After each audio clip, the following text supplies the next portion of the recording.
Hello and welcome to the excellence classes. मैं हिमांशु मिश्रा आप सभी लोगों का अपने यूट्यूब चैनल पर स्वागत करता हूं।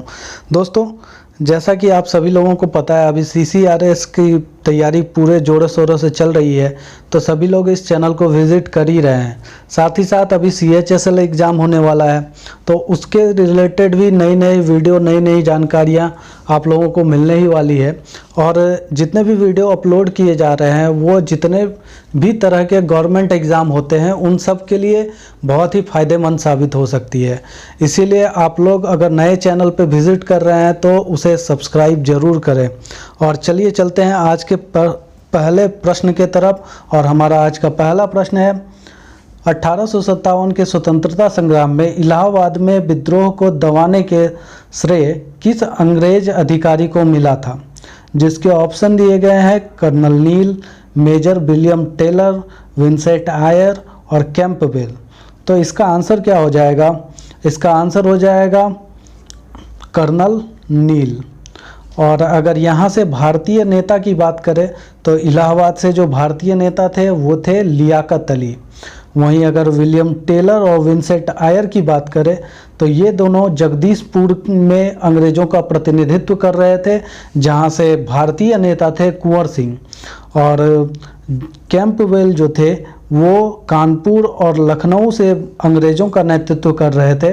और कानपुर से जो भारतीय नेता थे वो थे नाना साहब एवं तात्या टोपे, और लखनऊ से थी बेगम हजरत महल। ठीक है, तो चलिए चलते हैं अगले प्रश्न की तरफ। रेशमी रुमाल षड्यंत्र किससे संबंधित है? जिसके ऑप्शन है मौलवी अहमदुल्ला, मौलवी उबैदुल्लाह सिंधी, मौलाना वसीर, खुदा बख्श सिंह। तो इसका आंसर क्या हो जाएगा? इसका आंसर हो जाएगा मौलवी उबैदुल्लाह सिंधी। ठीक है, और यह जो मौलवी उबैदुल्लाह सिंधी थे ये खुदाई सेना से संबंधित थे, यानी खुदाई खिदमतगार। और खुदाई खिदमतगार की स्थापना किसने की थी?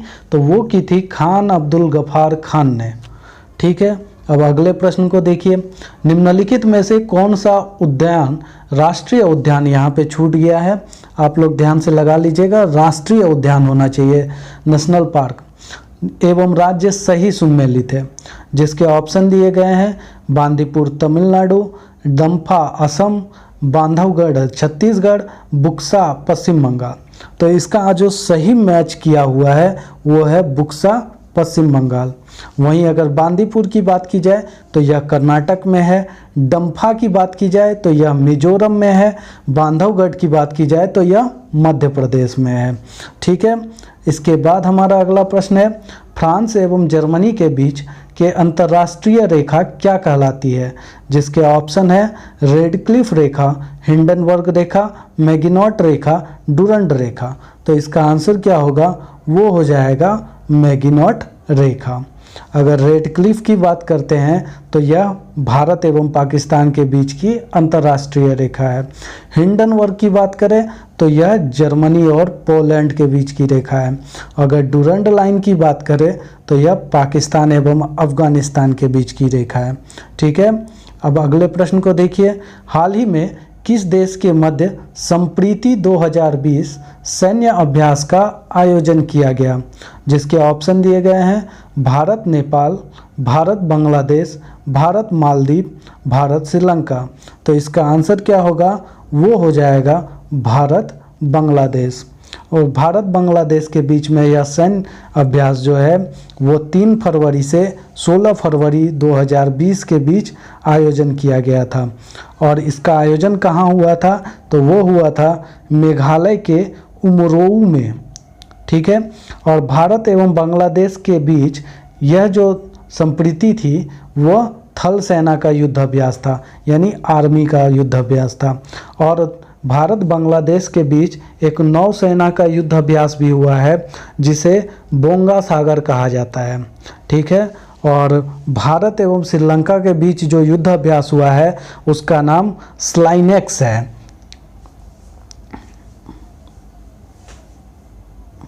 ठीक है, और यह उनके नौसैनिकों के बीच का युद्ध अभ्यास है। इसके बाद हमारा अगला प्रश्न क्या है? वैश्विक आर्थिक स्वतंत्रता सूचकांक में भारत को कौन सा स्थान प्राप्त हुआ है? जिसके ऑप्शन दिए गए हैं 116, 118, 119 एंड 120। तो इसका आंसर क्या होगा? वो होगा 120 यानी 120 में।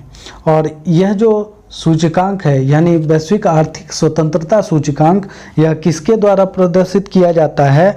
तो यह प्रदर्शित किया जाता है हेरिटेज फाउंडेशन एवं द वॉल स्ट्रीट जर्नल के द्वारा। और इसमें जो प्रथम स्थान मिला है वह किसको मिला है? तो वो मिला है सिंगापुर को। इसके बाद हमारा अगला प्रश्न क्या है? 55वां ज्ञानपीठ पुरस्कार 2019 में किसे प्रदान किया गया?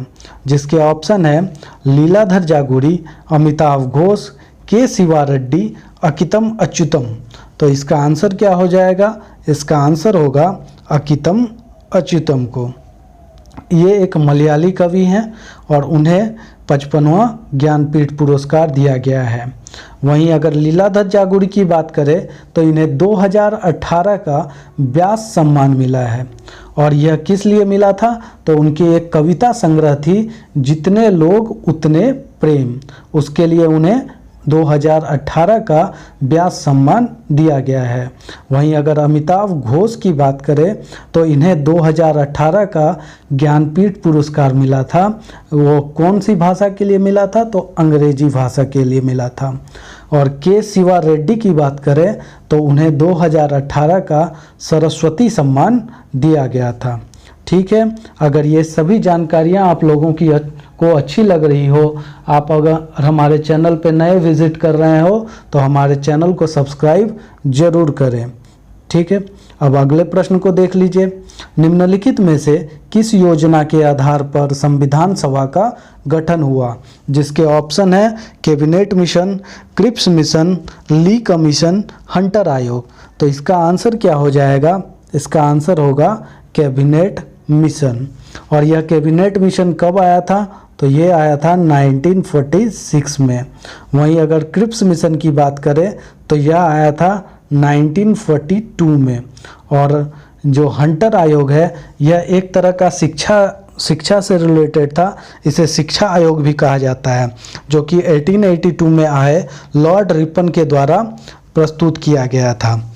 इसके बाद हमारा अगला प्रश्न क्या है? अनुच्छेद 54 किससे संबंधित है? जिसके ऑप्शन है राष्ट्रपति के निर्वाचन से, राष्ट्रपति की पद अवधि से, उपराष्ट्रपति के निर्वाचन की रीति से और राष्ट्रपति के शपथ से। तो देखिए इसका आंसर क्या होगा? वो हो जाएगा राष्ट्रपति के निर्वाचन से।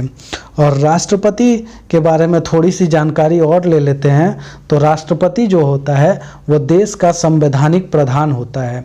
और राष्ट्रपति की चर्चा अनुच्छेद 52 में की गई है। राष्ट्रपति के योग्यता की बात करें तो उसका वर्णन आर्टिकल 58 में किया गया है। राष्ट्रपति के निर्वाचन की पद्धति जो है उसका वर्णन आर्टिकल 55 में किया गया है।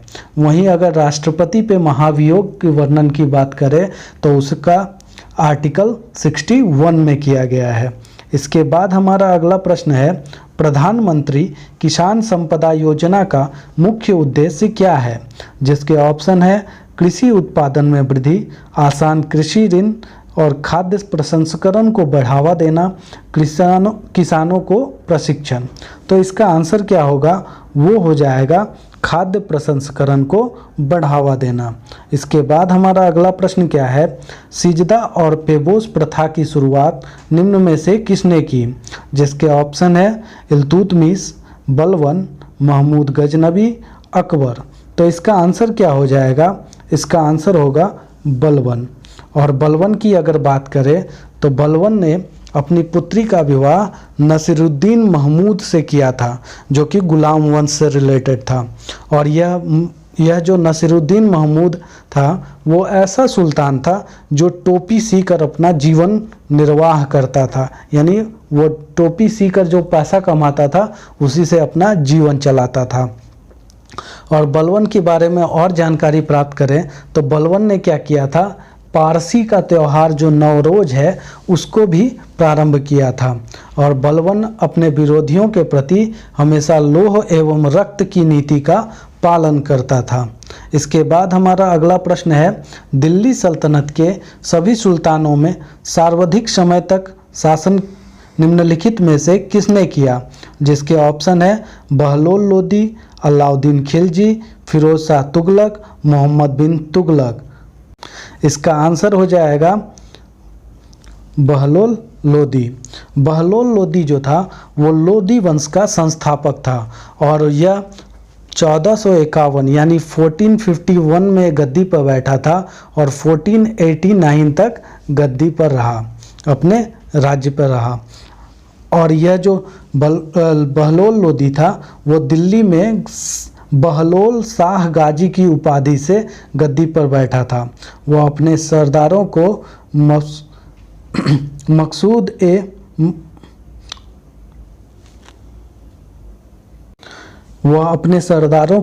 मकसद ए अली कहकर पुकारता था। ठीक है, इसके बाद हमारा अगला प्रश्न है, निम्न में से कौन सा रुधिर वर्ग में रुधिर प्लाज्मा में कोई एंटीबॉडी नहीं होता है? जिसके ऑप्शन है ए बी ओ। तो इसका आंसर क्या होगा?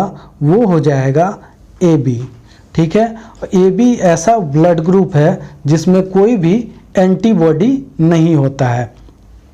इसे क्या कहा जाता है? तो सर्वग्राही कहा जाता है, यानी यूनिवर्सल एक्सेप्टर कहा जाता है। और ओ ग्रुप जो है इसमें कोई भी एंटीजन नहीं होता है, इसे सर्वदाता यानी यूनिवर्सल डोनर कहा जाता है। अगर किसी का ब्लड ग्रुप पता ना हो तो अगर उसे ब्लड चढ़ाना हो तो अक्सर लोग ब्लड ग्रुप ओ को देते हैं।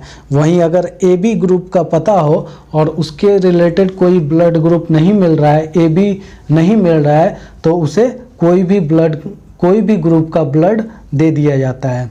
ठीक है, इसके बाद हमारा अगला प्रश्न है, न्यूटन के किस गति के नियम से बल का व्यंजक प्राप्त होता है? जिसके ऑप्शन है प्रथम गति के नियम, द्वितीय गति के नियम, तृतीय गति के नियम, इनमें से कोई नहीं। तो इसका आंसर क्या होगा? वो हो जाएगा द्वितीय गति का नियम। अगर पहले गति के नियम की बात करें तो उसमें क्या बताया है कि यदि कोई वस्तु विराम अवस्था में है तो वह विराम अवस्था यानी स्थिर ही रहेगा, और या फिर कोई अगर वस्तु समान चाल से सीधी रेखा में चल रही हो तो वह वैसे ही चलती रहती है और तब तक चलती रहती है जब तक कि उस पर कोई बाहरी बल न लगाया जाए। और प्रथम नियम से किसका क्या प्राप्त होता है? तो हमेशा याद रखिए, प्रथम नियम से, न्यूटन का जो प्रथम नियम है उससे बल की परिभाषा याद मिलती है। वहीं अगर द्वितीय गति के नियम की बात करें तो उसका क्या कहना है कि किसी वस्तु के संवेग में परिवर्तन की दर उस वस्तु पर आरोपित बल के समानुपाती होता है और संवेग परिवर्तन बल की दिशा में ही होता है। इससे क्या मिलता है? तो सेकेंड लॉ ऑफ मोशन से गति बल का व्यंजक प्राप्त होता है। वहीं तृतीय नियम की बात करें तो उसका क्या है कि प्रत्येक क्रिया के बराबर एवं विपरीत प्रतिक्रिया। ठीक है, इसके बाद हमारा अगला प्रश्न है, विद्युत धारा के चुंबकीय प्रभाव की खोज किसने की? जिसके ऑप्शन है कूलॉम्ब, फैराडे, ऑस्ट्रेड, इनमें से कोई नहीं। तो इसका आंसर क्या हो जाएगा? वो होगा ऑस्ट्रेड। अब देखिए होता क्या है, जब किसी चालक तार से यानी कंडक्टर जो वायर होता है उससे अगर विद्युत धारा प्रवाहित किया जाता है तो वो कंडक्टर के चारों तरफ क्या होगा? मैग्नेटिक फील्ड क्रिएट हो जाता है और इसी घटना को विद्युत धारा का चुंबकीय प्रभाव कहते हैं। और इस थ्योरी को किसने बताया था? तो ऑस्ट्रेड ने बताया था।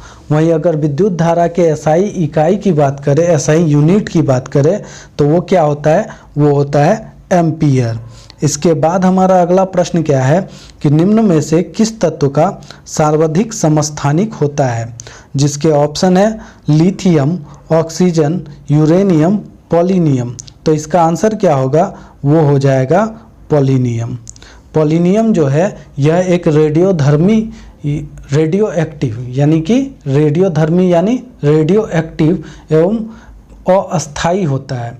और जितना भी अभी तक ज्ञात तत्व है, जितना भी तत्व अभी तक लोगों को पता है, उनमें से सबसे अधिक समस्थानिक जो है यानी आइसोटॉप्स, वो किसका होता है? पोलिनियम का होता है। और इसके आइसोटॉप्स की संख्या कितनी है? तो वो है 27। ठीक है। इसके बाद हमारा अगला प्रश्न है, विश्व रक्तदाता दिवस कब मनाया जाता है? जिसके ऑप्शन है 7 मई, 12 जून, 9 मई और 14 जून। तो इसका आंसर क्या होगा? वो हो जाएगा 14 जून। और इसका थीम क्या था? तो जो 2020 में मनाया गया था उसका थीम था सेफ ब्लड्स सेफ लाइफ्स। वहीं अगर 9 मई की बात करें तो इसमें क्या होता है? इसमें विश्व प्रवासी पक्षी दिवस मनाया जाता है। वहीं अगर 12 जून की बात करें तो यह बाल श्रम निषेध दिवस मनाया जाता है, यानी चाइल्ड लेबर प्रोहिबिशन डे। ठीक है। इसके बाद हमारा अगला प्रश्न क्या है? अचिंता शरत कमल का संबंध किस खेल से है? जिसके ऑप्शन है शतरंज, हॉकी, टेबल टेनिस, बैडमिंटन। तो इसका आंसर क्या होगा? वो हो जाएगा टेबल टेनिस से। और यह जो अचिंता शरत कमल है, इनका संबंध किस राज्य से है?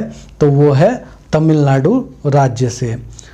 इसके बाद हमारा अगला प्रश्न क्या है? संविधान के किस अनुच्छेद में अखिल भारतीय सेवाओं का उपबंध किया गया है? जिसके ऑप्शन है अनुच्छेद 308, अनुच्छेद 312, अनुच्छेद 309, अनुच्छेद 315। तो इसका आंसर क्या होगा? वो हो जाएगा आर्टिकल 312।